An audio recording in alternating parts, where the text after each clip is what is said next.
There's no musicians in my family at all. There's no music, not even really, a cousin who plays guitar or anything like that. We are a musical family in the sense of that the radio was always on and we were always discussing lyrics of songs. That was an important thing, and like how a song would make you feel. And music was always around and I always loved it and it was very important to me.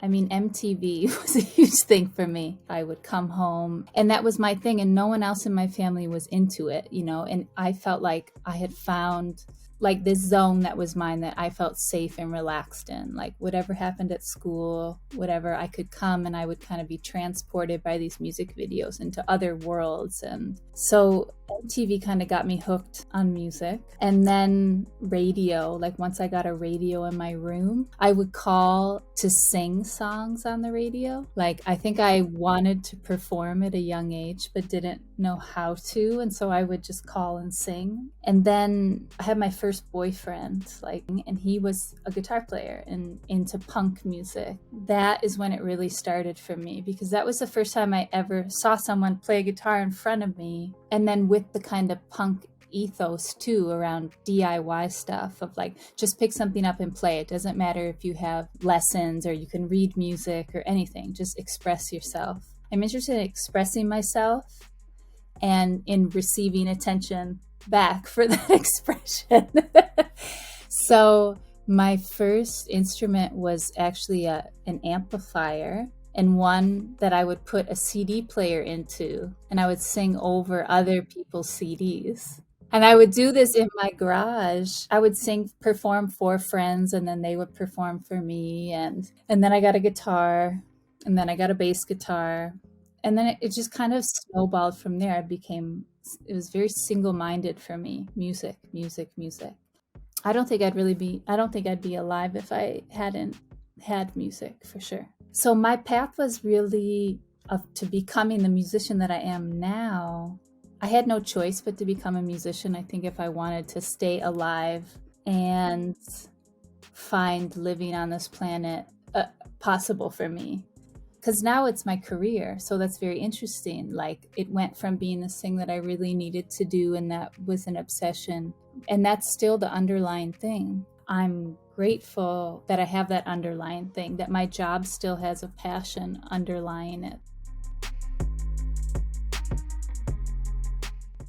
We all need stories and myths. I mean, that's a big thing that I feel is really missing today. And music can provide that. It can provide stories and guides and other worlds. Honestly, gotten a lot easier to take care of myself due to COVID, not touring for almost 2 years now. I'm actually caring after my body, and I struggle to take care of myself, whether touring or not. I think it's one of the hardest things, because taking care of yourself is kind of like embodying like the information that you know, which is kind of the hardest thing to do. Like where we're like, I know I need to do this, but like actually doing it, or like, oh, I've learned this new thing in therapy, but okay, well, how do I actually implement it in my life? It's just so hard to actually implement care. So I do use music as part of my care. I just last April gave birth to twins. I've exclusively breastfed them, and in those early days they were breastfeeding like every hour and a half. Initially it was this whole process because they were too small to breastfeed for long.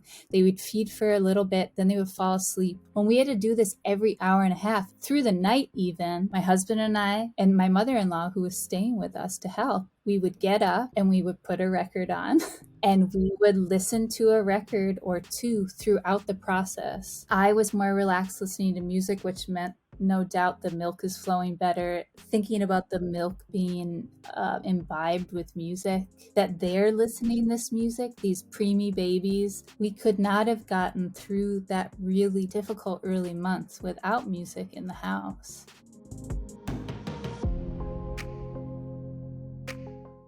For me, it's also listening to music on headphones. Like there's not many more experiences around music that I love more other than performing or seeing a performance as listening to music alone. And it's often I want to listen to songs that I know. I'm not really like seeking new music. I want to hear these stories that I'm familiar with, that I need to be reminded of, that, and it's like voices or the feel of a player on piano or drum, particular drummer I want to hear. Again, is that thing where it's not a chill out where I'm disappearing. It's an embodied rest, like allowing music to move through me and do its little fixing.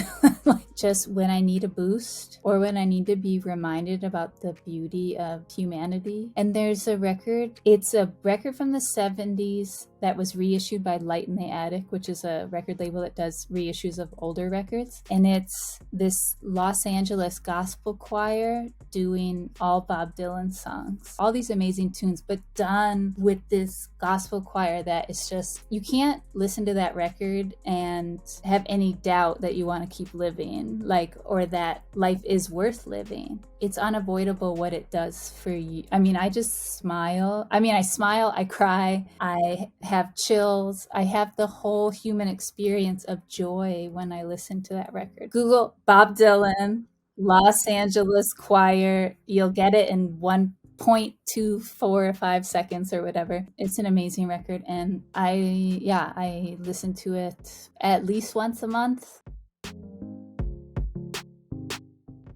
The way that our world is really set up, it's results based, it's very fast, negativity about other people without much reflection back on the self, not much self-critique. Like all great tools and inventions or discoveries or whatever you want to call these things, like there's applications that are useful and healthful and holistic, and then there's applications that are manipulative and destructive. It's just up to what each person needs. I'm also not trying to throw shade on anyone that wants to listen to the party playlist and just shower and get through their day. Like everyone's got to do what they got to do, It's been from my personal experience though that embodied listening of music and like attempting to be embodied in all things throughout the day, like how much time I'm going to spend online, what I'm going to eat, remembering to drink 8 glasses of water, like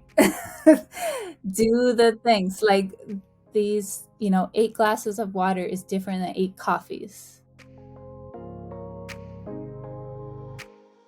Performing is like, there's a interesting trust thing that's going on because you're trusting like the audience to receive you. They're trusting that you're going to show up. They've paid to come. They've taken time out of their life, whatever they have going on, to come and see you. I feel that I have an empathy for any other musician and like there's a kinship there. I've had the bad day where I'm trying to record vocals and I think they sound terrible and I'm banging my head against the wall like in tears. Like I've had the show where no one's listening, people are just talking over me. All of these experiences. So any music that I consume or a performance that I see or a music video I see, I instantly feel a kinship and a relationship to whatever that is that I'm consuming because of that music connection. Although music is sacred and it's this thing that connects us, the music industry is somewhat of a cesspool that's like really encourages competition. Musicians will look up each other. Oh, they've got so many plays, or they are this. You know what I mean? And it's like because we live in this world of scarcity where there's only so much room. There's just only so many spots, and they say there's only so many spots, and we kind of agree with that. And so there is a competitive element that I don't love, and I work really hard to try to use alchemy into create it into be empathy. I really think that musicians and music lovers in general, we should try to stick together and find out a new way to keep music being made, and so that it can keep being enjoyed. It is this thing, like I'm saying, this closed loop of like, we need musicians in order for there to be music. Like, sure, a computer can do it, but I'm not sure where we'll be as kind of a culture or a species if we have the next 200 years and it's computers making us music. I'm just not sure.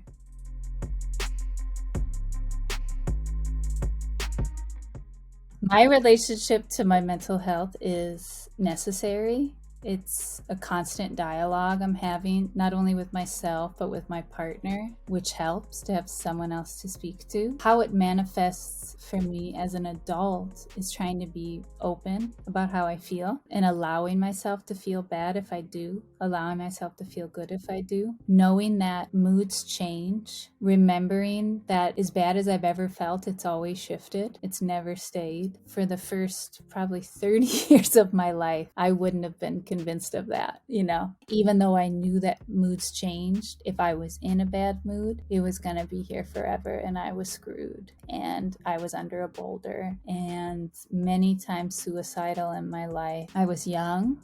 A lot of that was I had experienced sexual abuse as a kid that I had not fully processed. But the main thing I think was that, why do I want to deal with my mental health when I'm already feeling it? So now I got to do work to sort it out. I was lucky enough to have music, which always was like this carrot dangling, like stay with us for me to begin healing. I had to also take accountability for where I had been keeping myself for so many years. I was allowing myself to feel bad often because I didn't want to do the work to feel good. I wasn't capable of doing the work, but I also didn't want to do it because it was much easier for me to say, well, I was abused, so this is why I'm so messed up and self-destructive, and why if you come within my orbit, I'm going to destroy you too. And I have a free pass to do that because I was abused. So you can't call me out. That wasn't serving anybody for so long. It definitely was not serving me. I just started actually talking about our world being results-based. I actually started seeing results when I started thinking about things in a more holistic way. So when I stopped thinking about things about me as the center of the universe, or even the center of my universe, I always will be that, but that doesn't mean that there isn't all of these other universes affecting mine, coming in, influencing it. There was no going back after that point, and it has made life definitely more livable.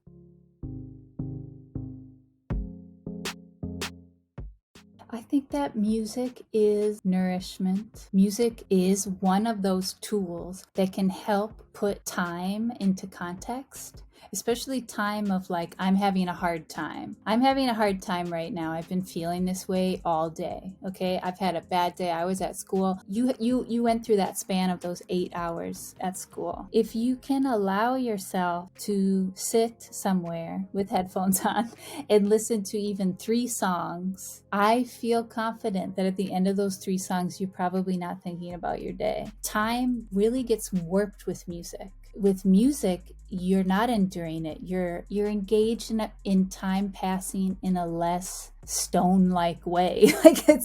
And that's why I really think it's a tool for getting those clouds of moods to dissipate, to change. And that also music, I have found it to be a social lubricant. It's an uptight room. Let's put some music on. I'm in the car with mom. This is awkward. I'm just going to play her this music that I like and talk to her about it. And I can really remember that of we would be in really bad spots. But if I would say, Mom, I want to play you the song, she would always listen to it and we would discuss it. And those were the best times we had.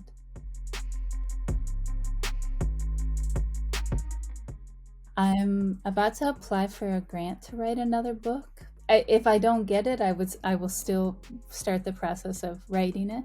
It's my intentions. I'm reading and note-taking towards that. And then I just finished the 8th U.S. Girls album. So that will come out sometime in early 2023. So yeah, it's a record that I made before I was pregnant, while I was pregnant, and then after giving birth. So there's a lot in there.